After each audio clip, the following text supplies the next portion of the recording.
Hello mga ka-global, mga ka-OFW, welcome back sa ating podcast episode today, Pinoy Global Real Life Stories. So kung saan ang ating tatalakayin ngayon ang mga pagsubok na hinaharap ng ating mga kapwa OFW. So tayo no mga kas, bilang mga OFW, kilala tayo sa ating tibay ng loob at malaking contribution din sa hindi lang sa ating mga mahal sa buhay, kundi una-una din sa ating ekonomiya ng ating bansang Pilipinas kasi 'di ba kung mapapansin natin 'di ba isa halos mga biro nga nila 'di ba halos sa mga OFW yung bumubuhay ng bansa natin kaya malaking tulong talaga at bilang OFW proud tayo na isa tayo doon 'di ba sa mga nakaambag Yes. so ayan ngayon naman syempre dahil bilang din isang mga OFW na malayo tayo sa ating mga mahal sa buhay. Meron tayong mga pagsubok dito na mga kinakaharap na kung saan hindi madali. Kumbaga, saan man tayo, kumbaga doon sa bansa natin may kanya-kanya tayong hamon. Ganun din dito syempre sa kung saan man tayo ngayon na bansa. At so yun Kas, pero bago tayo magsimula Kas, magkwentuhan muna tayo saglit. Kas Yang, kamusta ka naman dyan Kas? Kumusta naman yung araw mo at yung week mo? Yun Kas. Hello mga kas, hello mga ka-global. Okay naman ako dito as sobrang busy pero syempre kailangan natin gawan ng paraan na magawa itong weekly podcast natin para makapagbigay tayo ng tips or any advices sa ating mga ka-global. Okay, thank you, Kas. Kas Michelle, welcome sa ating podcast, no? Actually, happy kami kasi, ayan, di na lang kami dalawa ni Kas ang naglulukong Yeah, dito. super happy. Ayan, kasama ka na namin. At welcome, thank you, Kas. At sobrang na-appreciate ka namin dito. At alam ko, marami kang ma-share dyan dahil siyempre, kagaya din namin, isa ka rin OFW, certified, kumbaga. Mm. Kamusta ka naman dyan, Kas? Ayun, okay naman ako dito sa Israel naman ako nagtatrabaho. So thank you so much sa pag-invite sa akin dito sa podcast. Actually, this is my first time kaya excited ako na makapagbahagi sa mga kapwa natin OFW ng mga advices at saka ng mga bagay na maaari nating matutunan sa bawat isa. Kaya abang-abang lang po kayo dyan mga ka-OFW namin global at napakasaya at napaka-importante nitong pag-uusapan natin ngayon. Okay, thank you, Kas. Nakaka-inspired naman, no? At yun nga, Kas, no? So, na-mention nyo naman din na, yun nga, dahil nga din mga busy tayo. So, yun din ako, Kas, sobrang na-busy din ako. Pero syempre, kayang-kaya natin yan gawa ng paraan kasi hindi naman pwede busy tayo. May stuck na lang tayo doon sa mga pinagkakabala natin, di ba? So, kaya yun, Exactly. isang isang malaking pribilehiyo din o isang magandang isang magandang pagkataon pa rin to na syempre 'di ba alam mo yun yung pag-share kasi ng ganito kasi hindi lang to na na bahagi natin sa kanila kundi parang tayo mismo nakakahanap dito ng alam mo yun parang ewan ko kung gano'n din na nararamdaman nyo parang masaya tayo 'di ba na Connection. Mm. makapag-inspire. Parang yung connection ninyo parang nakaka-relieve kasi siya na may pinagdadaanan ka dito, just like kung ako man may pinagdadaanan, si Cas Michelle, ikaw, parang 'pag nag-uusap-usap tayo nawawala siya, eh, Oo, 'di parang, ba? Nawawala kasi siya. parang ano na rin siya kaya yung dahil na rin dito sa ano natin, 'di ba, sa community natin, 'di ba? Parang malaking tulong siya. Exactly. Kumbaga, imbis na wala tayong ginagawa kung ano pinaggagawa natin, cellphone lang, pero dahil dito sa commitment natin na magkaroon tayo ng bahagi na i-share yung mga experience natin sa pagiging journey natin as an OFW. So yun nga Kas, no? Masaya siya. Kaya ako din talaga hangga't maaari talagang go din ako dito.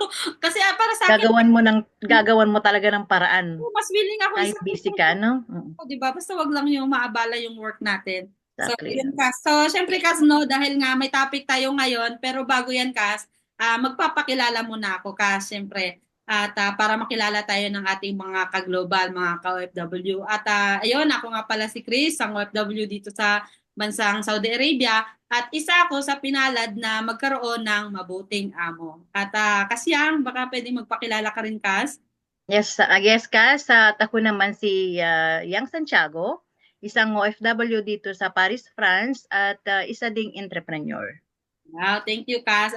Cas Michelle, baka pwedeng introduce mo konti yung sarili mo, Cas. Hello everyone, ako nga pala si Michelle Limbat, isa akong educator at caregiver naman ako dito sa bansang Israel. parang ano, no? Parang ang saya, no? Sa support Mm. ng teknolohiya, kahit ang lalayo natin, di ba? Parang tama nga talaga yung Nagko-connect-connect. natin. Oo. Global talaga tayo. Exactly. Global talaga tayo. Kaya thank you, no? Wala talaga imposible pagkagustuhin. Kasi biro mo ako, Saudi. Tapos si Kasiyang naman sa France. Tapos si Kas Michelle sa ano, Israel. Israel. So, Israel lang. so ngayon ka sa pagpapatuloy natin Kas na para sa ating pag-uusapan ngayon about dito sa mga struggle natin dito bilang na mga kinakaharap natin sa bilang OFW. Ngayon Kas baka pwede mong ikwento Kas kung anong naging journey mo diyan sa ano mo sa pagiging OFW mo sa Israel. Ayan Kas. So, ayun nga, pag-usapan naman natin ngayon yung about sa financial strain na dinadanas nating mga OFW. So, bago ko umpisahan na pag-usapan natin yung about sa financial strain, let me tell you a short story about sa pinagdaanan ko bago ko nakarating dito sa Israel. Alam naman natin sa ating mga Pilipino na pag nandiyan tayo sa Pilipinas is pag wala ka talagang trabaho, napakahirap talaga ng buhay. So, kaya tayo napipilitan talaga mag-abroad. Kaya tayo napipilitan na mag-apply, maging empleyado abroad dahil nga sa ating financial status nga sa Pilipinas. So, eto na nga. Nung nasa Pilipinas ako, talaga gusto ko makarating talaga sa bansang Israel. Kasi dito sa bansang Israel talaga makikita mo yung mga Pilipino, malaki talaga yung sahod.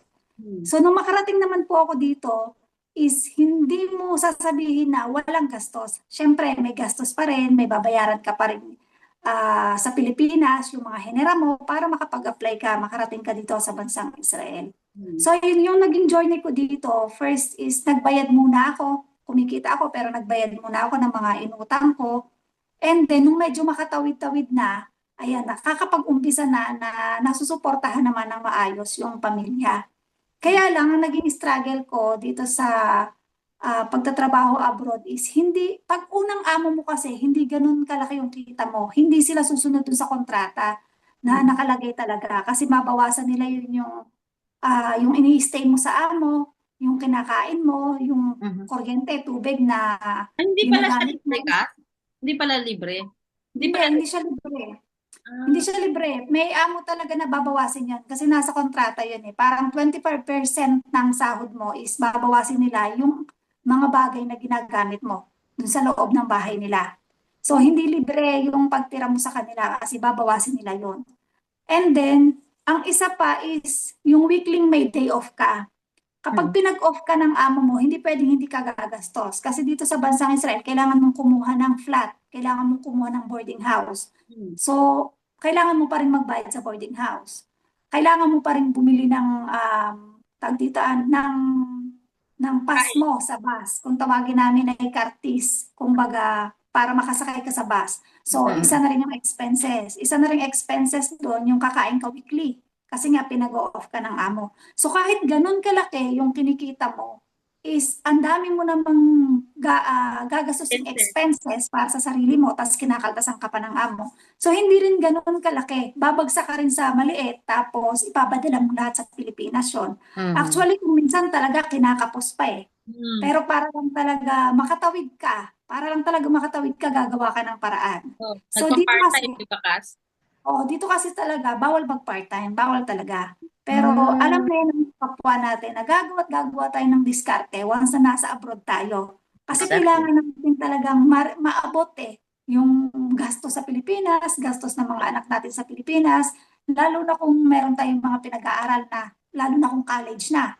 O kaya naman kung nasa private yung mga anak natin. O kaya Mhm. naman yung iba, kung may mga baby pa, may pinapagatas, may pinapadaya, pero yan yung mga struggle minsan na dinadanas natin bilang isang OFW. So sa akin naman, ang nangyari is, ayun, nakakatawid naman ako kasi nakakapag-part-time ako. So hindi lang minsan naiintindihan ng kapwa natin Pilipino na nasa Pilipinas, especially yung mga kapwa natin Akala minsan na mo ano, nag-immigrate, yung porket abroad tayo, ano na, yan, Maluwag. yung mga Mm. ganon. nakakaluwag. So, Mm. yung family natin, naiintindihan tayo. Kasi syempre, open tayo sa pamilya natin eh. So, Mm.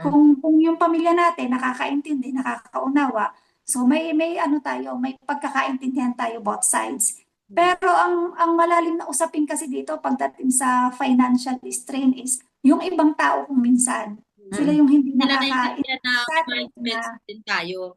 yes, na kaya tayo nag-abroad is para kumita ng pera para sa family Family. natin. Yes. Yun. Yun kasi yung una eh. Yun yung number one na dahilan eh. Bakit ka nag-abroad? Siyempre, palagi sabi mo para sa pamilya to. Hindi naman para sa sarili. So yung ibang tao kung minsan hindi naiintindihan yan kasi naiisip nila once na nasa abroad ka, ang dami-dami mong pera. Pwede Di kang po ba utangan. na-experience niya yan? So yun. Yes. So, So, I think lahat tayo nakaka-experience ng ganyan eh. Pagdating dun sa ibang, lalo na yung kapwa natin na hindi nila na-experience mag-abroad. So, parang they think lagi na napakadaming pera. Ay, na, buti ka pa nasa abroad ka napaka-easy. na. Oo. Buti Isipin ka pa, pa, damot nakaisang tayo, nagbago na tayo, something ganon. Tapos pag inutangan ka at hindi ka nagbigay, kasi totoo namang gipit ka, magtatampo sila. Madamot ka. Yung Yes. ganon. O marami, Yes. madami akong ganong na-experience so far.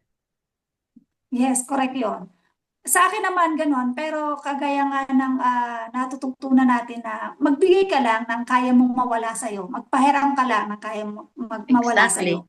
Mm-mm. Yung ganon. Kasi at the end of the day, hindi ka naman babayaran minsan nila eh. At the end of the day, Mm-mm. ikaw pa rin yung mamong problema. Tapos ikaw Malingil. pa rin yung Magkakaano sasama lang yung kayo, loob kapag naningil magkakakonflict ka, lang di ba? lalo pas. Ayun. So, ganyan yung nangyayari sa akin. Kaya naitatawid kahit papaano naitatawid yung mga pangangailangan dahil talaga gumagawa ng diskarte. So, Mm. sa akin, ganun side yung ginawa ko, nakakapag part-time ako. Although talaga gusto ko rin magnegosyo kasi kahit papaano naman, mahilig talaga akong magbenta-benta. At saka Mm-mm. mahilig ako magluto. So gusto ko sanang yung recipe ko sa Pilipinas, yung mga ginagawa ko doon mga kakanin is mabenta ko rin sana dito. Mm-mm. Kaya lang hindi ako mabigyan ng chance na magawa yun kasi yung lugar ko is malayo dun sa mga karamihan ng mga Filipino community. Wala ka, kumbaga Kasi wala kang dito, market. oo, kasi Mm-mm. parang malayo ba ako dun sa city na puntahan ng mga Mm-mm. Pilipino. So Mm-mm. parang hindi ko siya magawa at saka pagka kasi sa ibang bansa ka is andudun ba yung cultural differences nyo, lalo na Mm-mm. pagdating sa pagkain. Mm-mm. Napakahigpit. Hindi ka naman pwedeng magluluto at magbebenta sa ibang lahi kasi Mm-mm. napakahigpit nila pagdating sa pagkain. Alam natin yan kasi, di ba, yung mga Muslim may halal. Halal ba yon yung tawag doon? Mm-mm. Halal, yes.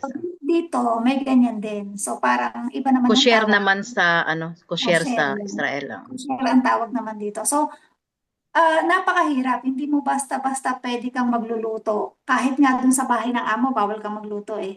Lalo Mm-mm. na kung, yun nga, kosher yung amo, masyadong religious. Hindi ka pwedeng basta-basta magdala ng pagkain, magpasok ng pagkain sa kanila. At hindi ka rin pwedeng basta-basta magluto. Mm-mm. Mahigpit sila doon. So marami talagang adjustment na dapat matutunan at dapat gawin bilang isang OFW. At napakalawak ng usapin pagdating sa cultural differences ng bawat bansa na pupuntahan mo. So, Mm. ayun naman ang ginawa ko sa akin. So, nakatawid naman ako dun sa financial status. At saka nagkakaroon naman tayo ng knowledge about online jobs. Mm-mm. Diba? So, gawa-gawa tayo ng paraan para kumita ng extra.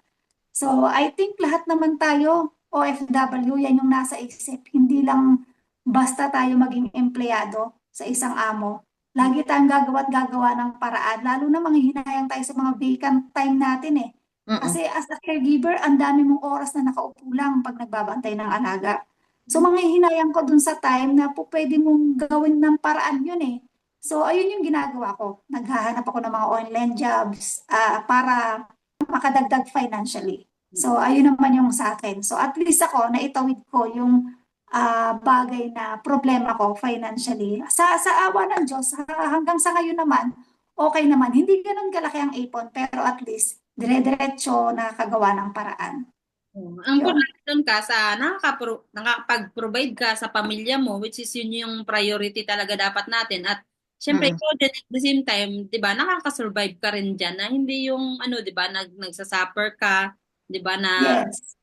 So, ayun, Kas, thank you, Kas, no? So, nakaka-inspired, no? Kasi di ba kami kasi, ako kasi, dahil nga, kadama ko, kumbaga sa bahay, so, which is iba naman siya sa environment ko dahil libre naman siya dito, although, ang sahod ko is tama lang din. Pero syempre, kagaya din ng na-mention mo, may mga expenses din naman tayo, di ba? Kaya tsaka bukod doon, dapat din natin mag-save kasi at the end of the day, wala naman tayong ibang malalapitan din kundi sarili lang din naman natin, di ba? So, ayun, thank you, Kas, no, sa pag-share sa mga bagay na yun. So, ngayon naman, Kas, pakinggan naman natin si Kas Yang. Ano naman ang pwede mo ma-share dyan, Kas, about dito sa topic natin? Hello mga ka-global! Hello po sa lahat ng mga OFW around the world. Good evening sa ating lahat. At maraming salamat kasosyong Michelle, kasosyong Chris sa opportunity na to na magkakasama tayong muli. Although si kasosyong Michelle is bago natin makasama ngayon at sana lagi at patuloy natin siyang makasama sa mga susunod pang mga podcast natin. So for me, ang isa sa struggle ng mga OFW ay it's all about cultural adjustment. It's the culture na pwede nating pag-adjustan pag nasa ibang bansa tayo. But before that, before natin talakayin yung regarding sa culture ng iba't ibang bansa, let me share you a brief story ng buhay ko sa pagiging OFW. Way back nung first abroad ko is medyo shocking ako sa mga culture ng bansa kasi nasanay ako na parang nasa Pilipinas lang. So ito lang ang alam ko. So pagdating ko sa ibang bansa like Qatar, I've been to nagkaroon din kasi ako ng mga short trips sa mga dati, parang OJT from other countries, but hindi ko na siya babanggitin kasi hindi naman ako naging OFW sa mga yon. So yung first OFW experience ko is doon sa Qatar na talagang nagtrabaho talaga ako doon. So medyo shocking ako doon sa pagkain. So yung pagkain nila ay hindi ko siya matanggap kasi syempre parang medyo tayo hindi ganun yung food na meron tayo. So ang hirap sa akin tanggapin nung una, parang dumating ako sa point na parang sobrang gutom ko na pero ayokong kumain. Pero wala kailangan nating i-embrace. Pangalawa is yung salita. Yung salita nila ay Talaga. medyo parang ang hirap niya kasi nung una. Ang hirap niyang i-absorb kasi parang may ana-ana pa silang mga nalalaman yung ganun ba. So parang Naalala ko, Kas, yung madam namin dito, akala ko naman, Ana, pangalan niya. Sabi ko, pangalan, o di ba? yung pala, ako Yung parang yung pangalan ng madam ko, yung parang ganun, Ana. Yung ganun, parang hindi mo siya, kasi bago ka So ang alam mo lang na lengguwahe before, English, kasi nung mga bata-bata pa tayo, mga very rare pa yung mga ganun So ngayon, dun sa salita nila, medyo hirap ako. Kasi parang ayoko siyang aralin, unang-una. Hindi ako handa na aralin siya kasi parang hindi naman siya ganun ka dati na obligator na kailangan mo siyang aralin para matutunan mo yung kung ano yung meron sila, yung mga ganon. Para maintindihan mo kung minumura ka na ba o hindi, yung mga ganon. So pagdating din sa mga sa like 'di ba Muslim countries, yung nakikita ko before na parang 'di ba nakaaba-abaya sila. Tayo all the way kahit naka-short whatsoever. So maninibago ka talaga na kailangan ko palang magsuot ng ganito. Kailangan ko palang magsyela, mga ganyan, kailangan ko mag-abaya. Kasi nga bawal na makita yung flesh, mga ganyan, lalo na yung buhok, mga ganon. Kailangan mong pag-aralan bawat yung culture nila, kailangan mo siyang i-adapt or else mawawala ka. Hindi mo parang minsan kasi parang yung kabastusan sa kanila ay hindi sa'yo. Sa atin parang may mga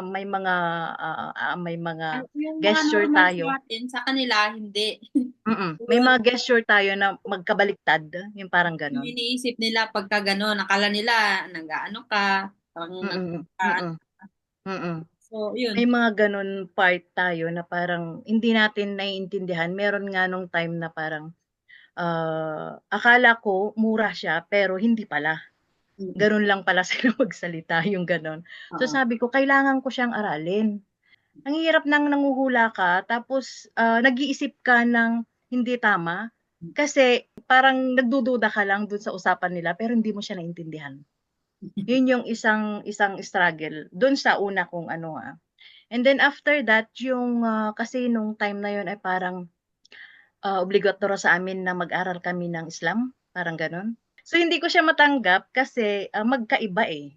Pero kailangan ko siyang gawin alang-alang dun sa trabaho ko. Inaya ka nila maging Islam? Sa trabaho ko kailangan namin magkaroon ng gano'n para manatili kami dun sa trabaho na yon. Which is tinutulan ko yon kasi marami akong ayaw dun sa part na yon. Hindi dahil sa Islam sila whatsoever. Marami akong ayaw dun sa patakaran nung pinagtatrabahuan ko na kailangan mong gawin ito para manatili ka. Yung parang gano'n. Yun yung kailangan din talaga na maging tough ka pagdating sa bagay na yon na kung ano yung decision mo na eto labag sa kalooban mo 'to, hindi puwede 'to, gawin mo. As long as wala ka namang inaapakan kasi hindi naman yun kung tutuusin, hindi yun inuutos ng kanilang pamahalaan or ng kanilang Yung religion. kasama sa sa job description natin. Exactly. Hindi siya eh. Kung titingnan mo kaya nararapat talaga na kailangan malaman mo ba, ano ba yung trabaho mo talaga? Ano ba yung nakapaloob dun sa kontrata mo? Importante yun. Kasi especially sa ganyan, dahil minsan mga kababayan natin, pag sabihin nila, nung time kasi may ganun eh. Pag ano bang tawag nila dun? Hindi kasi ako natapos eh. Yung parang graduation nila, yung ganun. Ah, Kapag natapos ka kasi ng gano'n, meron silang ibibigay sa'yo ng 25,000, meron silang regalo na kung tinatry mo ano-ano. pala talaga kasi hindi lang natapos. Hindi ko siya natapos kasi umalis ako. Umalis ako kasi hindi ko kaya yung parang yung bang pipilitin mo ako sa hindi ko gusto. Yun, buti sana ako pinirmahan ko siya na kontrata natin at kailangan ko siyang gawin kasi napirmahan ko siya. Hindi eh. Na-shock na lang ako na may gano'n pala. So sabi ko, hindi ko kayang i-embrace yung hindi naman ako ready. So umalis ako, bumalik ako sa agency before. So dun na lang ako nagtrabaho sa agency. At ngayon yung sa lahat ng bansa, like ang nagiging struggle para sa akin na kasi 'di ba palipat-lipat ako ng bansa. Parang punta ka ng Dubai, ng Lebanon, ta's iba-iba yung sa Arabic. At the same time, Arabic naman ang sa Middle East. Pagdating sa Lebanon is sweet yung Arabic nila eh. But the same siya. French tsaka Arabic pero sweet yung pagiging Arabic ng Lebanon. Pagdating ko ng Taiwan, naguluhan na ako. Kasi sabi ko, ay nag-Chekwa na, sabi ko, ano ba 'to? Tapos pinaghahalo-halo ko na yung Chekwa tsaka Arab kasi natuto na akong mag-Arab no'n, eh. So 'pag kinakausap ko dati yung mga supervisor namin tsaka mga engineer, halo siya. Nakagano'n sila sa'kin, "Ay, teka lang iba pala yung sinasabi ko." Pinaghahalo ko siya kasi Minsan kasi sabi ko minsan nabibisaya, natatagalog ko sila. yun minsan yung naging yun yung parang struggle na ang hirap Language lagpasan, talaga. yung language, pinakaimportante, na kailangan talagang matutunan mo siya. Kasi sa akin nun, nung sa Taiwan, I'm not interested. Hindi ako interested kasi nagsasalita naman kami ng English, ba't ako mag-aaral ng Chinese, yung gano'n. Pero struggle pala siya pagkausap mo na yung mga inchik mismo, na hindi Totoo mo yan. Oh, yung mga yung lokal gusto talaga mismo. oo, Yung mga yung kagaya dito si Mama, mm. Hindi Nur, sila nakakaintindi, yung gano'n. Yung parang ayaw nilang, aralin yung international language. Merong gano'n kasi. So, nung time na yun sabi ko parang ang hirap. Lalo na nung nagnegosyo ako do'n, parang meron akong supplier na nagbigay sa akin ng mga items na parang bibigay niya sa'kin ta's ibebenta ko, wala akong puhunan, mga gano'n. Ang struggle naming dalawa nun, language. Sobrang hirap kami sa communication na sinabi niya sa'kin na, "Kunin mo yung mga items at, bibigay mo na lang sa'kin at after 30 days." Eh, nakikipag-ano, sabi ko, kasi hindi ko siya naintindihan.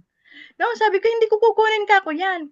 Ayun pala, ang luwag na para sa akin, pero hindi ko siya na naintindihan. pala sa'yo. Oo, yung gano'n. So, may kaibigan ako na nag-explain sa'kin, "No," sabi niya, "ang ganda ng explanation ng offer niya sa'yo. Binibigyan ka niya na hindi mo siya babayaran tapos ibibigay niya sa'yo lahat ng gusto mong product." Do'n ako lumuwag talaga. So nung lumipat ako dito sa France, sa lengguwahe talaga ako. Kasi talagang wala akong willingness na matuto kasi sabi ko, "I love my language, marunong naman akong mag-English, bakit bakit kailangan kong mag-aral ng ganyan?" Yung parang gano'n. So, parang nung time na yun, oo nga 'no, bakit parang ba't ba ang tigas ng ulo ko na ayaw ko siyang aralin. So pagdating ko dito, pagka-declare sa akin ng amo, naghanap pa ako ng French school. I mean, yung formasyon dito. Kasi ang formasyon dito is yung mag-aaral ka, basta may declare job ka, mag-aaral ka ng French language. Bukod dun sa pag-aaral mo, meron ka natatanggap na allowance. So win-win situation eh. Wala kang Ayos. lugi, as in may allowance ka, may babayaran nila yung per hour ng pag-aaral mo. So, Diyos ko, sabi ko parang, ako pa ba yung tatanggi? Di ba? So, yun, sabi ko parang, eto na, kailangan ko na siyang aralin, sabi ko, kasi, kaya ako pumunta dito. Kasi, because of business. Kasi, yun yung talagang pinaka-goal na pumunta ako dito. Dahil kung hindi, hindi na ako aalis ng bansa pa kasi, for what? Meron na akong kailangan ko ng mag-stay ng Pilipinas, gusto ko na ring mag-for good, ganun. Pero dahil nga sa offer ng kaibigan ko na mag-business kami, so grinab ko yung dito sa bansa na to. So, ang pinaka-struggle dito sa France, language talaga. Hindi ka nila i-entertain kung wala kang, hindi ka marunong mag-French. Mas malupit dito kasi ang ano eh. So kasi sila is parang sasabihin mo na hindi ka marunong mag-English. Most of them, ay hindi ka marunong mag-French. Most of them, they will not entertain you kung hindi ka marunong mag-French. Kahit Oh, basic, mga parang, ganun. Takas, babali-balain ka lang, parang ganun. Mm. O especially na kapag nagbi-business ka, obligatory na kailangan mo talaga na French language, I mean mag-aral kasi makikipag-communicate ka sa mga matataas na tao, sa mga negosyante nang hindi mo siya nade-deliver ng tama. Dagdag factor kasi yun, Kas, kung magaling ka mag-ano. Exactly. Yung pero yun yung kasi they speak English naman. They speak English naman mm. dyan sa France. Nag-i-speak naman sila ng English pero syempre may mga like 'di ba pumupunta ako sa mga events, yung mga exhibit, mga ganon. Mostly na Mm. mga ano doon, French. As in French, walang English pagka nagto-talk sila. Like yung last na inano ko yung Go Entrepreneur, mga ganon. So lahat ng nagto-talk doon, puro French. So pero kung hindi ka marunong mag-French, hindi ko maintindihan kahit papaano, hindi mo alam kung paano sila i-absorb, ba't ka nandun? 'Di ba? What's the use na nandun ka? Hindi mo naman sila naiintindihan. So siguro may mga times na pagka may kausap ka na negosyante na business to business na kayo, pwede kayo mag-English para mas maintindihan ninyo ng maayos. Kasi minsan, pag nag-French ka naman, na French talaga yung kausap mo, hindi mo ma-express ng masyado yung gusto mo. Kasi hindi ka naman French speaker eh. So, Yeah. much better na kapag closed door, mag-English na lang kayo. Pero mostly sa mga ano dito, French talaga. So, ang sabi ko sa sarili ko noon, dahil naranasan ko nga yung parang mukha akong tanga kasi hindi ko siya inaral, dito talaga, kailangan sabi ko sa sarili ko, itinalaga ko sa sarili ko na kahit pa kulang na kulang ako sa oras, kailangan ko mag-aral ng French. Kailangan ko talaga mag-invest dun sa sa language. Maraming mga sa regarding sa cultural nila. Like pagsakay sa train, yung mga gesture na pagtaas ng paa, may mga bawal sa kanila, mga kabastusan sa kanila. Like dito, once na nakasalubong mo yung mga tao, we have to greet them like bonjour, bonsoir, mga ganon. So alam mo yon, pag hindi ka nag-greet sa kanila at parang alam mo yung feeling na nababastos, yung parang ganon. Kasi minsan nararamdaman ko rin na parang bonsoir, tapos hindi ka ni-response. Parang 'di ba, Mm. parang nakakaano na, ay, tapos Parang, naman nun, parang ayun ganon. nga, parang feeling nila, parang bastos Mm-mm. mo. Kasi wala ka man lang, Kasi dito, they greet parang each dito, other kahit hindi ka kilala. dito din, Mm-mm. tas pag dumating yan, ayan, Assalamualaikum, kailangan talaga. Mga ganon, oo. Kasi kung Eh hindi, kasi sa atin, hmm? 'Di ba sa atin mga ganyan, okay lang, parang ganyan. So, yun yung mga maraming mga gesture, maraming mga cultural differences sa bawat bansa, pero at least alam mo yung kaya mong yakapin kung anong kagaya ng sinabi mo kanina Kas na yung sa Muslim tsaka sa mga Hudyo, yung Israel, mga Israeli. Like, kasi may mga kosher sila, mas malala kasi yung ng kosher eh. Ay, yung employer ko ngayon, kosher sila. So, talagang hindi ka pwedeng magdala ng anything. Pwede mong kainin lahat ng kung anong meron sila.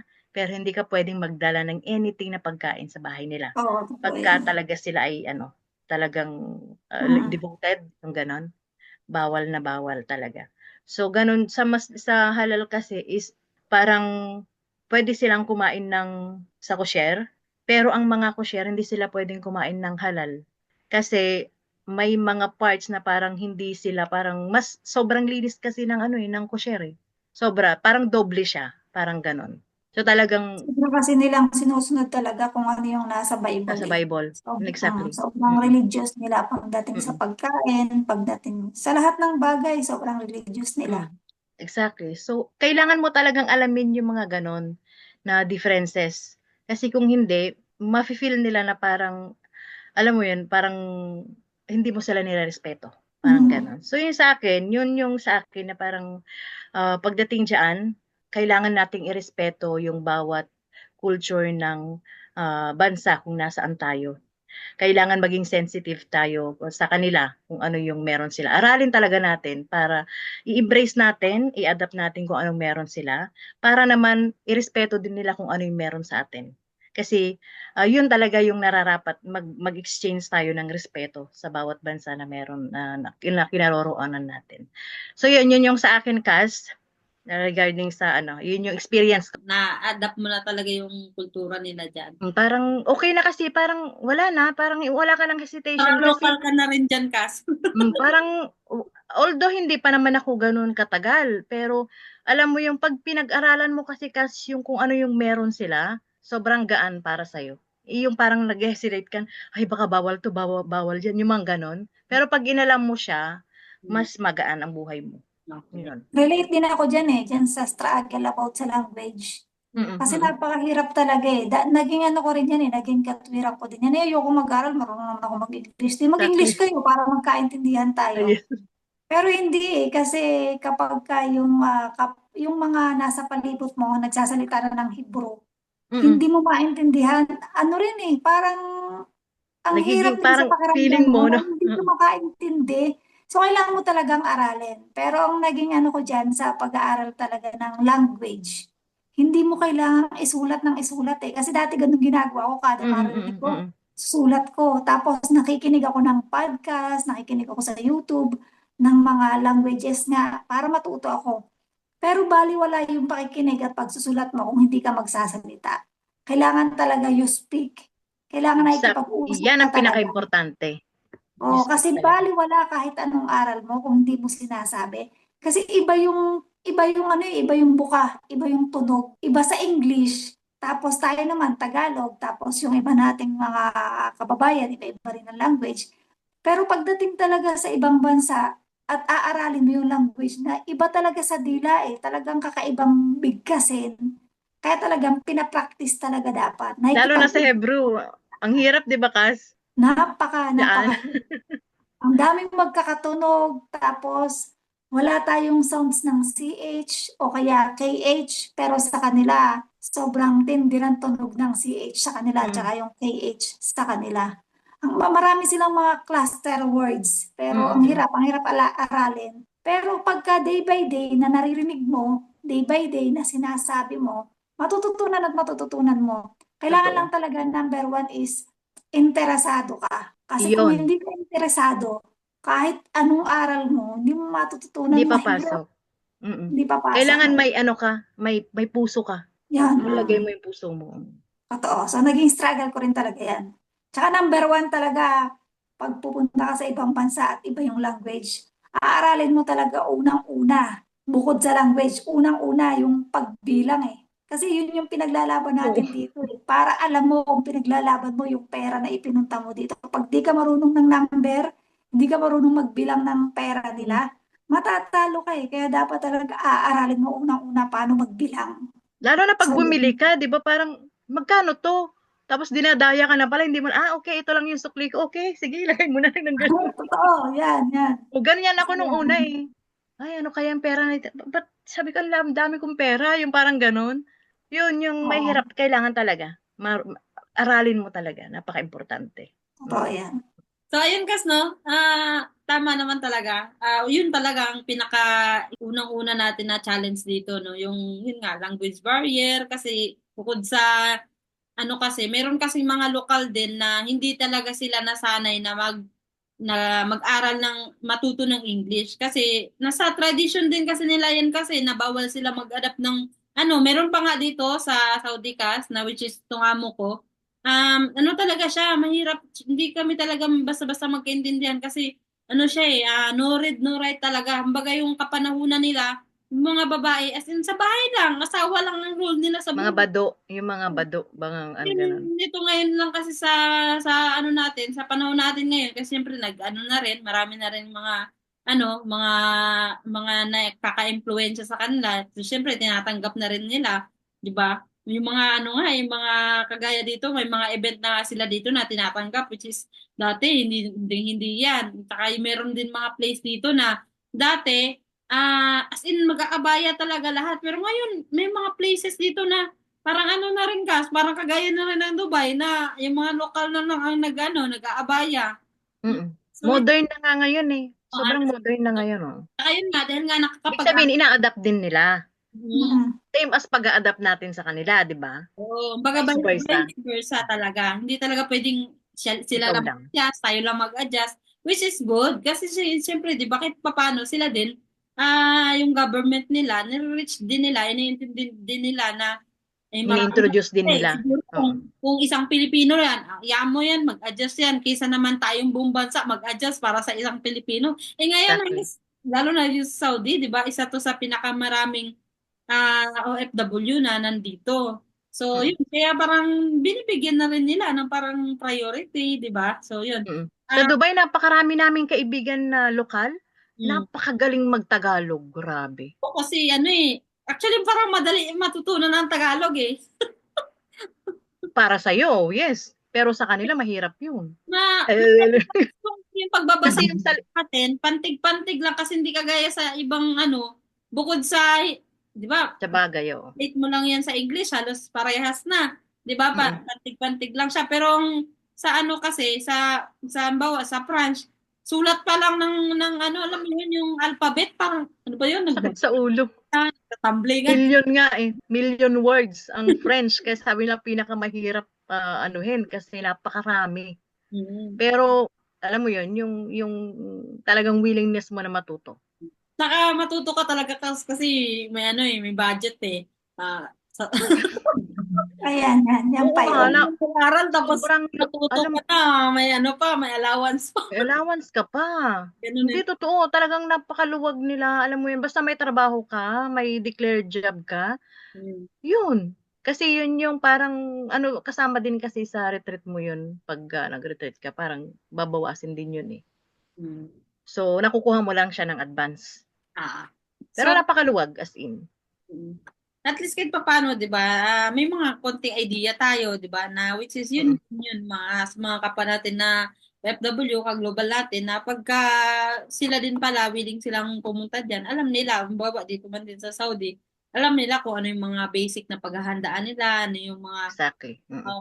harapin nila, which is hindi na lang naman ganun kahirap ngayon dahil nga na rin sa, 'di ba? Pwede na rin ikaw magtanong sa mga translator, pero iba pa rin, 'di ba? Pag yun nga ang conversation natin. Na-experience. Iba Oo, kasi yung na-experience mismo. iba kasi yung connection noon na ikaw mismo natututo ka, parang nakaka-proud sa sarili, 'di ba? Na kahit mga basic na mga salita lang nila, 'di ba? Kahit nga yung lang respect lang na usual na bati nila, ma-appreciate nila 'yan, 'di ba? Mga bunjur-bunjur ka lang dyan, sava, mga ganun-ganun ka lang, okay na. Tapos, Naganon na sila sa'yo. goods na yun sa kanila. True. Parang sa atin din, pag binati ka na, ay magandang umaga, ay, magaganon ka pa, di ba? Ganun, sa atin, kumusta? O, di ba parang matuwa? Talaga. Oo, parang, ay, wow. Ano mo yun? Oo. Dito ganun din sila, nag-a-adapt din sila yung mga asawa ng amo ko, o di ba, yung mga din, nagugulat ako, kamusta? Minsan naman, mga loko-loko tong kababayan natin, kung ano nung pinagtuturo, mga mura naman. Naalala mo yung nag-viral dati? Oo. Yun, tapos mura. Ano lang naman yung iba kasi doon, scripted. Pero basta yung ganun. Kasi nung minsan napunta ako doon sa work ng apo ng amo ko. Nalaman pinilipin na ako. Aba, nag-ano na salita, kamusta? Ganito, ganyan. Tapos may kung ano na, ay ko, bad yan, aram yan. Pero tuwang-tuwa kasi akala magandang salita yun. Mm. Pinag-ano ba? Yung mga, Kasi mostly kasi ang una mong natututunan mura eh. mga expression Kasi yun. kasi para alam mo kung minumura ka na o hindi, parang kasi ganun yung ano eh. Kaya, pero dito hindi ko siya inalam yung ano, yung Hmm. mura. Hindi yun yung una kong inalam. I don't care kung ano minumura niyo, basta ayoko siyang alamin. Yung ganun. I mean kasi yung ano yon, yung dito ba sa ano natin, sa yung mga kakapwa natin, mga, di ba, kay mga Yan may ang tuturo. FW din dito. Yung Mm. nagtatrabaho sila sa halimbawa, sa mga food court, mga food chain, ganyan, halimbawa sa mga mga establishment, nag-share sila ng tinuturuan din nila ng Tagalog yung mga katrabaho nila ng mga ibang lahi o lokal, pero minsan mga kalokohan tinuturo nila. Kaya Mm. tuloy pag nakakita ng Pilipino, babatiin tayo. Siyempre tayo naiintindihan natin yun eh. Mm. Sabi- Tapos sasabihin nito, hoy, ano yan? Bad words yan. Wala silang pakialam kasi akala nila magandang words yun. So, yun nga, no? So, basta yun lang, para masaya din yung buhay natin. Adapt-adapt lang din naman. Kasi, yun naman talaga, di ba, as lagi nating minimension, di ba, sa una lang naman talaga ang mahirap. Mahirap. Kakatagalan, masasanay din tayo. Tsaka yun nga, pag winning din tayo mag-adjust. Di Mm. ba? So, yun lang naman yun. Pagkatagalan nagiging smooth. Alam mo yung parang ano ka na lang, parang nasa sarili mong bansa ka na lang kasi Parang smooth basic na na ang lang. lahat. Akala mo magaling ka, pero hindi pa rin naman. Basta Oo, yung feeling ka na lang ba? kahit Mm. pa paano makaintindi ka lang ng konti. Yung hindi Exactly. naman yung as in, talaga, zero knowledge talaga, di ba? Mm. Kung pangit naman Mm. nun, ang tagal-tagal mo na sila, wala ka pa din alam, kahit Wala ka pa ring alam. Mm. parang wala namang Basta at least yung basic, yun yung pinaka-importante, yung basic Ah, matutunan mo. Mm. saka Kasi pag, pag tagal-tagal mo, matututunan mo na rin halos karamihan eh. Pero sa Correct. umpisa talaga kailangan mong matuto ng basic. mm, Kasi mahirap yun eh kapag hindi ka marunong ng basic, lalo na kung hindi naman marunong mag-English. So mm. ikaw talaga yung mag-a-adjust eh. Hindi naman pwedeng sila yung mag-a-adjust Lalo para pag ikaw sa'yo. Exactly. may kailangan, may isang need kang sabihin, di ba? Kung Mm. paano ka Mm. makakapag-communicate sa kanila kung ikaw hindi mag-effort, di ba? Hindi Mm. mag-state. So, Exactly. Mm. yun. Isa yun sa mga magandang din. Din talaga. Kasi ganoon din naman sila eh. Pag sila napunta sa atin, mahirapan din sila. So, yun, bawi lang. Bye-bye. Mahirap pati ipagtanggol yung sarili natin kapag hindi tayo marunong ng language Ganun ka. nila. Gumaganon.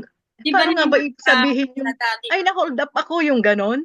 Kasi sa akin noon, Kas, nung parang kinuha nila yung cellphone ko, na hindi ko alam, pupunta kami sa pulis, nagmamadali ako kasi nga, susunduin ko yung bata.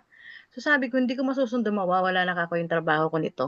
Bakit kasi hindi ako marunong mag-French? Naghahanap pa sila ng translator. So nagantay ako ng ilang oras para magkaroon ng translator kasi hindi ko ma-express yung gusto kong sabihin na, Nina, kinuha nila yung cellphone ko, nadukot, ganito, i-explain mo lang yun. Hindi mo ma-explain. So, kailangan Hmm. magantay ng translator kasi hindi ka marunong. Alam mo yun?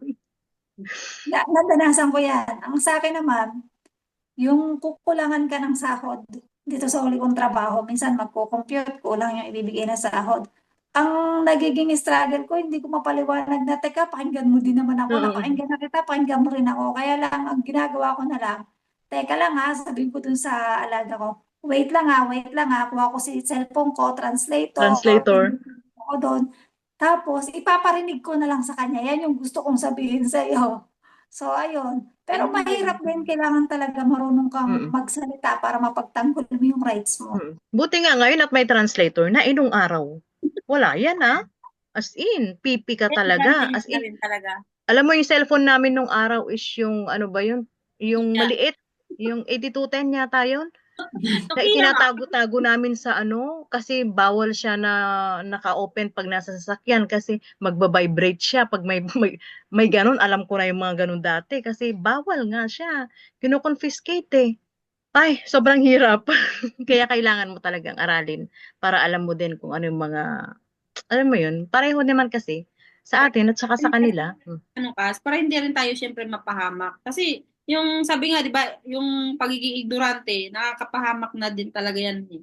'Di ba? Kahit wala naman tayong Exactly. intention na masama, dahil wala nga tayong alam, hindi natin sinubukan matuto, di tayo din ang mapapahama. Mm. So, yun. So, ngayon naman, Kas, syempre, no, thank you sa napag-usapan natin. At ako naman, syempre, mag-share din ako, Kas, syempre, sa struggle ko rin na dito, na experience. Pero although naman kasi, dahil nga medyo naka-adjust na rin tayo, syempre, na lang siya, binibasic na lang natin. Baga na-enjoy na lang din natin. Di ba? Hindi na siya ganun kalata kahit minsan na parang, alam mo yun, malungkot na rin talaga. Pero, syempre, tsaka malaking tulong talaga ito, ito yung community na meron tayo. Tsaka yung teknolohiya ngayon. Kasi, di ba, hindi na tayo basta-basta maboboard eh. Di ba, hindi na lang tayo basta suffocated, isolated dito sa kung ano yung meron. Baga, meron tayong ibang pagkakalibangan, pagkatuunan ng pansin, pagka tayo talaga ay nalulungkot. So, yun nga, is about, yung i-story ko naman ngayon, yung ikukwento ko is about, yung, which is, normal na una-una natin nararanasan pagka OFW tayo, di ba? Kasi, itong pagkakaroon natin ng homesick, di ba? Nagkakaroon tayo ng homesickness, which is, valid naman. Kasi, di ba, lalo na pag first timers pa tayo, di ba? Pag mga unang salta pa lang natin dito sa bansa na kung saan tayo. So, unang-una, dahil bukod dun sa mga, sa kultura at saka sa pagkikisama natin, isa din yun siyempre na yung mapalayo tayo sa mga mahal natin sa buhay at saka bukod doon yung mga nakasanayan natin na mga ginagawa natin doon. Halimbawa, pag weekend, nag-happy-happy tayo ng mga friends natin, di ba? Naalala niyo yung mga ganun, lalo na ako dati nung sa company kasi ako nag-work. So, dahil sa company kami, nag-work, naalala ko lagi doon, lagi namin ginagawa na, tayo, shot tayo, alam mo yung mga ganung bagay. kahit na halos lang naman ang sahod na nakuha pa talaga mag-shot. Kasi syempre, parang yun na yung pinaka-reward namin nun sa sarili namin pagka ganun. So, pagka nandito naman na tayo sa abroad, yung mga ganun mga nakasanayan natin, simpleng banding ng mga tropa, simpleng kasama natin yung mga mahal natin sa buhay, dito, as in wala talaga, hindi na natin yun mararanasan, which is yun yung isa sa kung kaya tayo nagkakaroon ng homesick o nalulungkot tayo. Pero syempre, dahil nga din di ba napili naman natin to, parang kagaya ko, parang naisip ko na rin na possible naman talaga, pero lalo na pagka sa akin feeling ko naman na strong ako kasi nasanay na rin naman kasi ako na na alam mo yun, independent talaga ako, simula't simula, kasi na ako bunso kasi ako. So, sanay na ako na lang kasi sila lahat may pamilya na, kaya ako naman ako na lang talaga mag-isa na sinisikap ko rin na mapabuti yung buhay ko. So, nung nag-decide ako na magpunta dito, na sumubok mga ibang bansa, syempre para magkaroon naman ng panibagong journey sa buhay. So, yun. Una, dinanas ko rin, lalo na nung nung siyempre yung biyahe, 'di ba, malayo. Sabi ko, parang feeling ko, ano na ba 'to? Makakauwi pa ba ako nito sa atin? Lalo na nung isa pang pinakamasaklap kas na naramdaman ko na, ano ba 'to? Naliligaw na ba ako? Tama pa ba 'to? Kasi ba naman itong namin, agency namin, diyan kami dinala sa Jeddah Airport. Ang Jeddah Airport, napakalayo hanggang dito ka. Halos isang araw kung ibabas siya ng tuloy-tuloy. Hindi pa tuloy-tuloy. Ikaw, Oh, haba pala. ikaw ba naman ang mabilis na yun ng Parang, para namang Poland to Paris na yan Isipin mo kasi Haba, no? tipid nga sila sa pamasahe. Kasi siyempre, alam mo na, pwede naman nilang So, which is kung hindi nila tinipid, pwedeng, Maynila to Damam, which is Damam yung pinupuntahan ko, yung may mga anak si mama doon. 2 oras lang siya papunta dito. Compare naman dun compare naman dun sa Jeddah, na dadaan ka pa ng Riyadh, dadaan pa, as in, madadaanan pa halos ng buong ikutin mo pa yung Saudi na wala Ay, di nakapag-tour ka. wala ka naman makita, puro lang naman disyerto lahat Yerto. Hindi, buta na may nakikita kang building wala puro lang as in disyerto lahat. Natulog ka na, gumising lahat, disyerto pa rin yung mo. Tapos, napunta ka na dun sa station, akala mo, yun na. Hindi magtatanong ka, sir, ganito, ganyan, ganun, sa ako, ganun. Wala, malayo pa yan. Saan malayo na. Binyahe ko't lahat malayo pa rin. Tapos meron pa yung isa na, Ay, naiwanan ka na, bukas ka na lang sumakay ulit. Pambihira. Mag-ano ka doon, punta ka doon, magpaano ka, yung tawag doon, parang ibibigyan nila ako ng panibagong ticket kasi parang yung, ano, Rebooking, nandoon, parang na-delay ata kami something. Kaya yung dapat na basta sa nalilipatan namin, parang connecting ba siya, kumbaga sa, May connecting pa. connecting pang nalalaman. Hindi lang isang as in talaga as in ang layo. Kaya naman yun nangyari na doon kami sa Jeddah kasi So, mas malayo, mas maluwang yan kaysa Dubai. Kasi ang Dubai, di ba, 7 cities siya. I mean, ang Saudi Emirates, ka, 7 cities siya. Pero, natatravel ko ang Dubai to Abu Dhabi, 2 hours. no, parang Abu Dhabi Maynila din to siya sa Sharjah, atin. Parang 2 Maynila hours. yan, Baguio, may mga probinsya. Dito, sobrang layo nito. Sobrang As laki in? ng ano ka. Kaya nga pag pumunta, di ba, nung nakaraan, sabi ko sa'yo, pupunta ako dun sa yung sabi ko, nung nag-chat si Michelle, Malayo pala. malayo, sobrang lawak ng Saudi Cas. As in. Mm. Oo, ngayon nga lang itong sa amin na sobrang ano na Hindi ko kasi napuntahan ng Saudi ko, wala akong story dyan eh. kasi iba kasi ang mas maganda yung napupuntahan mo yung Qatar. Maganda rin ang Qatar eh. Maganda ngayon ang Qatar, sobra. Pero nung bago ako doon, syempre, mga bado pang mga tao Ano nung pa yun wala pa, hindi pa masyadong kagaya ngayon na syempre, nakasyela-syela kang ganyan, nakababa yun.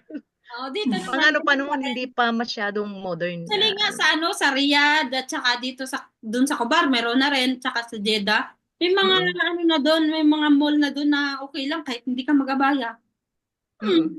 Pero dito sa amin, siyempre kay matanda kasi itong namin, sunod ka talaga sa pagka maamo mo matanda. Hindi talaga. Tsaka pagka malayo ka sa sa Kabiasnan, doon ka sunod. Ito sa amin, barangay kasi siya. Parang basta malayo siya. Pero kahit papaano naman, hindi naman siya na ganun talaga siya na halos malalayo ang lugar. Pero kahit Pero papaano, marami ring building dyan. may mga Na-curious tuloy ako. bahay-bahay lang. Mga bahay-bahay lang, building-building lang na Bahay lang. Yung Pero mga mall, ganun. meron, pero medyo distance pa rin. Distance pa rin, hindi kagaya dun sa na mga minutes lang, ganyan, meron. Dito sa amin, mga medyo masasadyain mo pa. Pero dito sa amin, as in, parang mga bahay lang talaga siya lahat. Maluwang pa lang Saudi, Yes. Qatar kasi napakaliit. Pwede mong i-drive ang Qatar, maliit lang siya. Pwede mong i-drive at dead end na yan, dead end ka na. Pwede mo siyang i-drive ng walang, alam mo, hindi ka mahihirapan na ilibutin. Diyan ba sa iyo, Kas, malayo ba dyan? O maliit lang ba dyan? Dito sa France? Hindi, kay Kas Michelle. Kay Kas, malaki yata ang Israel, no? Maliit lang to maliit lang ang Israel. Ay, talaga? Pero napakadami, ang kagandahan kasi dito is napakadami mong pwedeng puntahan, pasyalan. Tapos ang pinaka nagustuhan ko pa dito is hindi mo na ngayon siya, di ba tayo nagbabasa sa Bible, narinig natin yung mga history sa Bible. Napupuntahan mo. Napakaganda dito, hindi mo na lang siya ngayon mababasa o marinig sa Biblia, mapupuntahan mo siya. Mismo makikita mo mismo ng mata mo kung saan talaga yung mga lugar na nababasa sa Biblia. Dati, no? Yan, kaya parang napakalaking privilege na makarating na dito kasi kumbaga Holy Land, bayan ni Jesus Christ, di ba?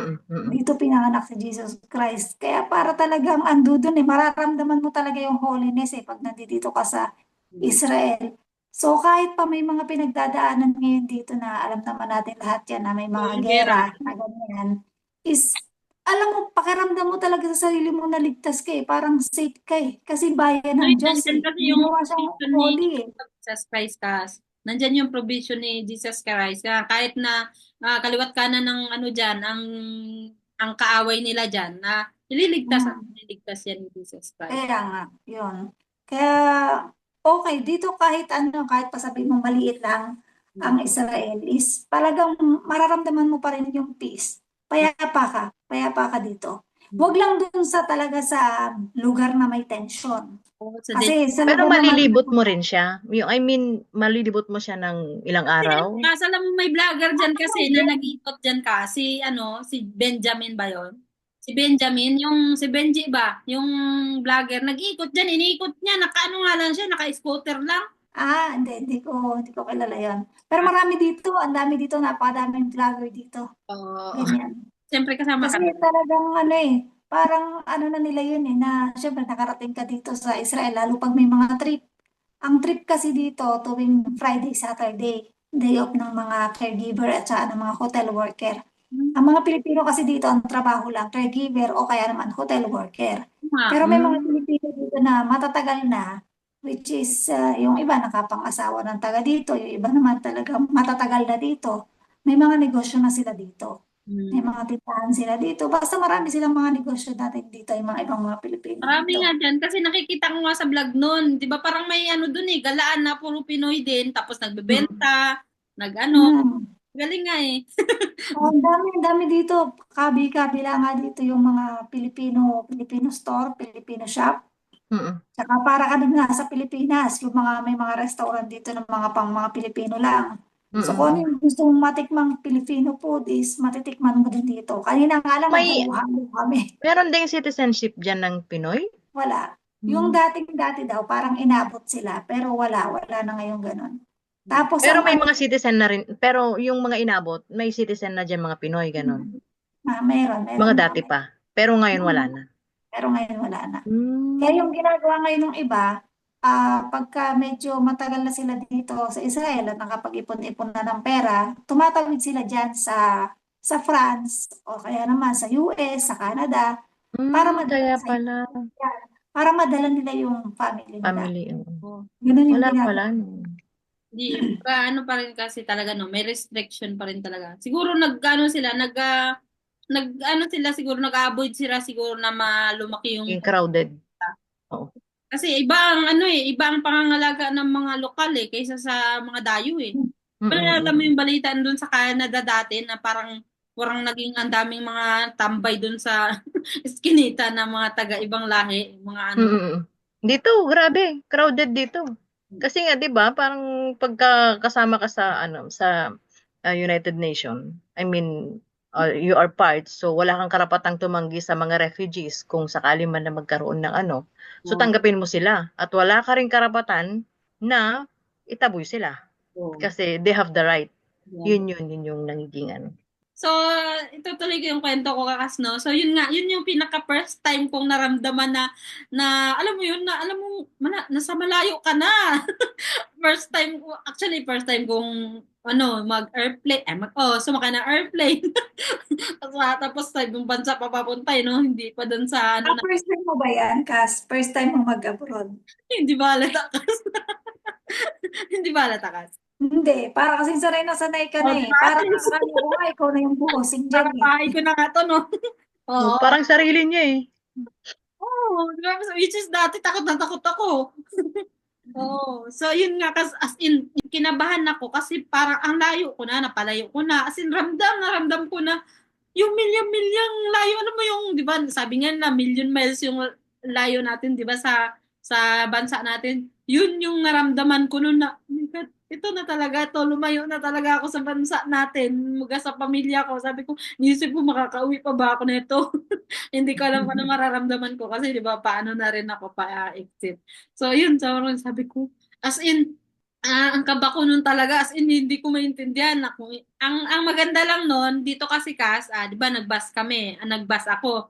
Ang kaya ka naman kasi kami doon nilapag sa Jeddah kasi ano kami, apat kami. So sa apat na 'yan, itong tatlo as in, sinundo lang sila na amo nila dyan sa airport or hindi, meron isa na nag-travel din pero malapit lang. Ako talaga as in ang pinakamalayo na ano pa nga ako Sabi pa nga doon sa agency kasi may agency din kami na tinulugan doon ng isang beses, na isang gabi. Sabi niya, eto kay yung sa akin daw, malapit lang daw to. So, yun pala, malapit. Sabi, akala ko ba, sabi nung doon sa agent, malapit na ako daw, pinakamalapit. Ang ending, ano ba to? Umabot na ako ng siguro 2 araw. Tsaka yung amo ko, ganun din. Sabi niya, hindi daw nakatulog kasi alam na parating ako. Hindi nakatulog, kakahintay na baka nandyan na ako, baka alanganing oras, wala magbubukas. Hindi rin ito nakatulog. Ano magagawa ko na ganun nga kalayo ang biyahe. Tapos nung pinentaw ko sa amo ko, sabi ko, Baba, ganto ganyan. Ano naman yun? Asawa yun ng anak ng amo ko. Baba, ganto. Ay, tinipid ka ng ano mo. Sabi niya. Sabi niya, Arabic na yun, naintindihan ko pa. Ay, hindi, minsan kasi, yun naman kasi, ano na, nag-English na rin. Tapos nag-a-adapt na nga ng Tagalog eh. Kasi dito, may ano dito eh, may Arabic word dito na sinabing, pag sinabing, ano ba yun, nakalimutan ko ang word nun. Pero ang sa atin, ang ano nun, ang translation nun, parang sabihin mo na, ayun pala. Pag sinabi nila sa'yo na, sinabi, baba, ganito, ganyan. Sasabihin niya sa'yo, sabihin nila, expression nila na wala. Ibig sabihin nun, really? Talaga ba? Ganun. Pero ibig sabihin nun, hindi yun yung ano, yung ba parang minsan, parang ano sa atin, pangbabara siya, di ba? Pero dito sa kanila, parang kino-confirm nila, oo nga, yun nga talaga yun. Parang ganon ang word.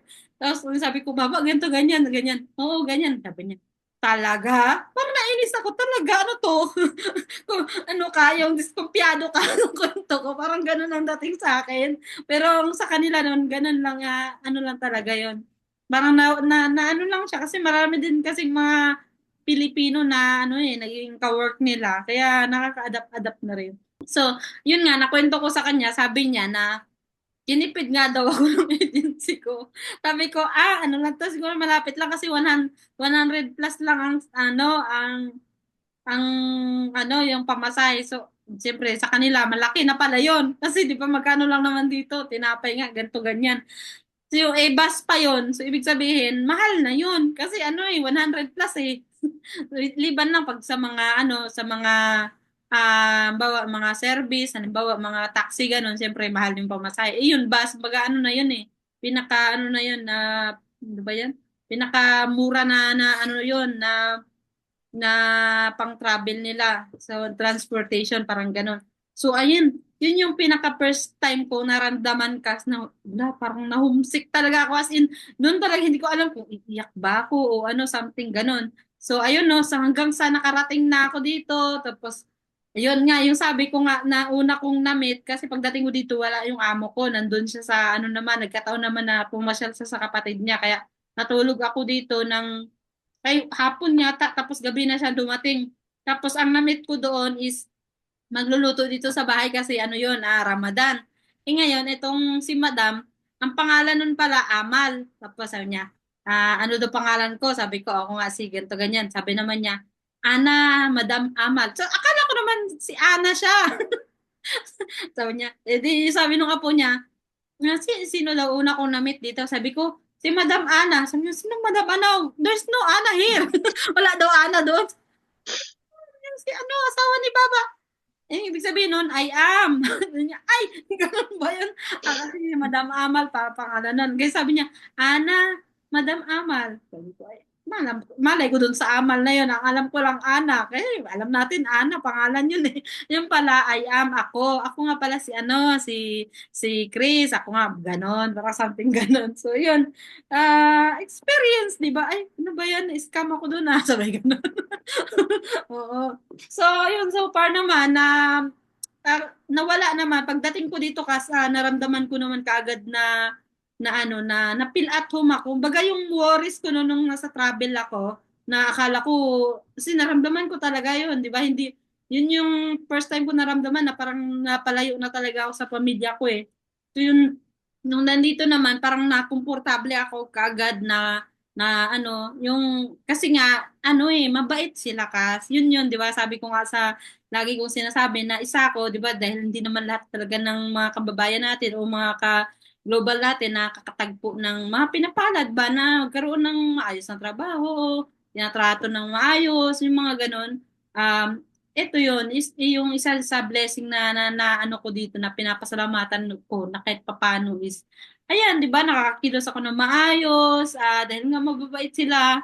Kung meron man silang gustong ipasuyo sa'yo, nagkikisuyo ng maayos. At saka kung nagpapahinga ka, wala silang pakialam, nirespeto nila yung pahinga mo, ganon. So, 'di ba? So, yun, isang blessing pa rin talaga, syempre. At bukod doon, day by day, hindi ko na rin talaga siya na gaano naramdaman yung pagka homesick sa pamilya ko. Kasi unang-una, dahil nga rin naman sa panahon natin ngayon, 'di ba, sa digital age nga na pwede na tayo makakonect through online, through messenger, something ganun. At yun, parang malapit na lang din naman sila. So which is yun lang din naman yung isa sa kaya tayo na homesick eh dahil bukod sa sa kultura na nanibago tayo doon. Yun din, yung malayo tayo sa mga kakilala natin, kaibigan, at unang-una sa mga mahal natin sa buhay. So yun, at thankful ako kasi as a first timer na OFW, hindi yung baga yung mga worries ko dati na kaya ayoko mag-abroad dahil nga ganito ganyan, nakakatakot doon, baka mapano ko doon, something ganon, which is normal yun sa atin, di ba? As iba nga sabi nga, hindi natin malaman kung hindi natin masusubukan. So kaya dapat lamang is lakasan lang natin lagi ang loob natin. Kasi kung mapapangunahan tayo, di ba? Ma-out of control kasi tayo eh. Kagaya nung nasa bus ako noon, iniisip ko, may na ako nagtatanong sa driver, hello sir, ganito ganyan. Layo pa kasi nakikita ko ang tuwid ng daan eh. Ano ba to? May katapusan pa ba to?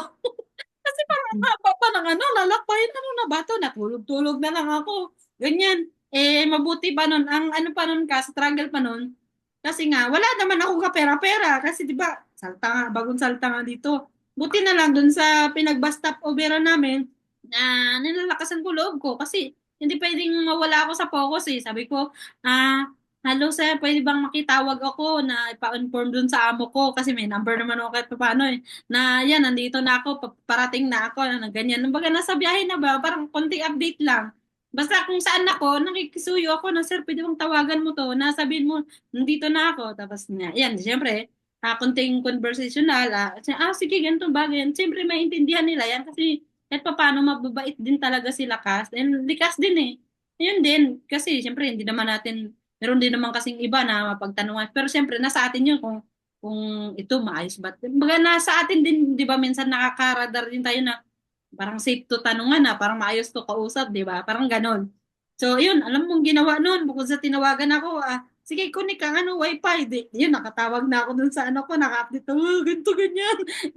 So, kahit pa paano, pinahotspot ako. So, kahit pa paano, parang nawawala yung kaba natin kasi nakakatakot kasi yung mag-travel ka tapos wala ka sa focus, yung takot ka. So, yun, sabi niya, sige, o ano bang kailangan mo? Gutom ka ba? Hindi, wala. Kahit mo yung halos isang araw ka nang walang kain, hindi ka pa rin gutom kasi ang inisip mo, gusto ko na makarating doon sa kung saan ako kasi alam natin na doon tayo mas komportable. Hindi natin isipin yung gutom, uhaw, wala yun sa isip ko eh. Sabi niya, hindi, tara, bibilan ka. Sige, wait lang, bigyan ka lang ha. Bibilhan kita, binilan ako ng tinapay, juice, tubig. Aba, alam mo yun, di ba? Talagang ang bait pa rin ni Lord na ginabayan pa rin ako as, syempre, first timer. So, yun, hanggang sa, yun, nagkarating ako dito talaga. At yun na nga, hanggang sa ngayon, thankful ako kasi una din naman na naranasan ko rin naman na bawal yung cellphone, ganyan. Minsan nakukuhanan pa ako ng cellphone pero syempre hindi naman pwedeng laging ganon. So, yun, pinanindigan ko rin na tapos naman ako sa work, bakit hindi pwede mag-cellphone, di ba? Parang ganon. So, ayun. So far, thankful pa rin ako na dun sa mga nag-experience ko, parang, di ba, alam mo yun, tinatawanan ko na lang siya ngayon, na-enjoy ko na lang siya na na-experience ko yun at kung paano ko hinandle yung mga ganong situation sa buhay ko, which is, tayo naman, may mga ganon ding situation, lalo na kasi, yun, hindi kasi maiwasan dahil, bago tayo sa lugar, di ba? Hindi natin alam, lalo na, di ba, sabi nga, buti nga yung nakausap ko kahit papaano nakakaintindi ng basic na English o kung hindi, di ba? O meron pa nga nakakatakot doon kasi actually na siguro may sira ang ulo. May parang alam mo yung may bastos siyang sinasign. Siyempre ako naman tago akong bato. Oo, kaya ako lumalapit kasi parang gusto lumapit dun sa akin yung panong trip noon. Alanganing oras na kasi nga nasa bus, nasa terminal nga. So, ayun kahit paano, yun sa mga journey na yun, may mga kaba talaga. Pero overall naman na so far hanggang ngayon na di ba nga palapit na akong mag-exit, yun, na-enjoy ko rin naman kahit papaano. So at least, di ba, next journey natin, hindi na tayo ganun talaga kabano. Kasi meron na tayo na lagpasan na natin yung yung kaba factor which is kung sa next journey naman, meron namang bago, kahit papaano, mas better na, alam na natin. Kasi hindi na tayo ganun ka, hindi na talaga first time Kumbaga, na, 'di ba ikaw nga Kas, 'di ba nakailang ulit ka na nung ilang beses ka nga nag-abroad, 'di ba? Ikaw na nga nag-process minsan ng mga papeles mo, 'di ba? So, yun. so far, thankful pa rin ako kasi ngayon naman sa naging journey ko dito, although yun nga may mga struggle, pero syempre basta lakasan lang natin yung loob natin, syempre prayer, syempre tiwala sa Diyos palagi, hindi dapat mawala. For sure naman, 'di ba? Malalagpasan at malalagpasan at enjoy lang natin. Exactly. Mm. Importante, respeto din sa mga nakakasalamuha natin kasi syempre, Mm. yun din yung iano natin, magigain natin. Kung ano yung bibigyan natin, yun din yung aanihin natin. So, yun. Exactly. We always give respect, ika nga. Yun yung pinaka-language talaga, no? Kasi kung salbahe ka, Eto. di ba? Salbahe din sila sa'yo. Yun din yung Exactly. kapapahamak mo. Ayun, Kas, no? So, yun yung ano ko, Kas, story ko dun sa journey ko, napapunta ako nun dito sa Saudi, which is itong Saudi kasi is, ano siya, time kong mga ibang bansa. Lahat talaga first time. Di ba? Sabi ko nga is, ano, kaya thankful ako na nakapunta talaga ako no sa kahit naman ganun 'di ba nang parang nakakatakot yung naging journey ko doon na ang layo ng narating ko ang layo ng binyahe ko bago ako nakarating pero at least naman pagdating ko naman na punta naman ako sa mabuting amo at yun nga pinapasalamatan ko rin. So ayun kaya na-enjoy ko rin syempre Kas. So ngayon naman Kas